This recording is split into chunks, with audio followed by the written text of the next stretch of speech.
tinggalkan gaji UMR, pulang kampung, dan sukses bertani dan beternak. Kadang, hidup membawa kita pergi jauh, lalu memanggil kita kembali ke tempat yang sebenarnya. Inilah kisah seorang pemuda yang berani menentukan jalan hidupnya sendiri. Dulu, ia merantau ke kota, bekerja dari pagi sampai malam. Gaji UMR ia kumpulkan untuk membantu keluarga di kampung. Hari-harinya tidak mudah. Suara mesin, panasnya kota, beban kerja yang seakan tak pernah habis. Di tengah lelahnya, ia hanya punya satu penghiburan telepon dari rumah yang selalu menguatkan hati. Sampai suatu hari, suara itu berubah. Dengan nada lirih, ayahnya berkata, "Nak, pulanglah. Kami butuh kamu di rumah." Kata-kata itu menembus segala ambisi yang ia bangun meski berat. Ia tahu ada panggilan yang tidak bisa ditolak seorang anak. Dengan langkah ragu, tapi hati mantap, ia tinggalkan pekerjaannya. Banyak yang bilang ia bodoh.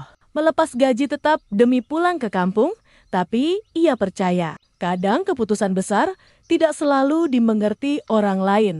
Sesampainya di desa, ia memandang tanah kelahirannya yang dulu ia tinggalkan. Sunyi, tapi penuh harapan. Tanpa modal besar, ia mulai membuka lahan kecil, membersihkan rumput liar, menggali tanah keras. Belajar lagi cara menanam dari tetua desa. Pagi-pagi, ia bangun sebelum ayam berkokok. Siang bekerja tanpa kenal panas. Malamnya, ia merawat kambing satu persatu, memastikan semuanya kenyang, bersih, dan sehat. Tak ada yang instan. Ia sempat gagal panen. Kambingnya ada yang sakit, modal habis, tenaga terkuras. Hujan tak menentu, tapi ia tak menyerah. Ini jalan yang kupilih, harus kujalani sampai berhasil.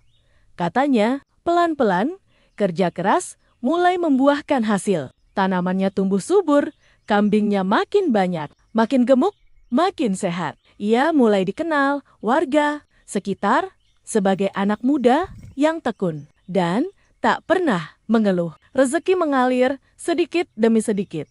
Bukan dari gaji bulanan, tapi dari kerja keras dan kemandirian. Yang lebih penting dari uang, ia menemukan kedamaian. Ia bisa makan bersama keluarga, bisa menjaga orang tuanya, bisa melihat hasil keringatnya sendiri setiap hari. Ia sadar bahwa pulang bukan berarti mundur. Pulang adalah menemukan tujuan baru. Kisah ini bukan sekadar cerita soal bertani dan beternak. Ini tentang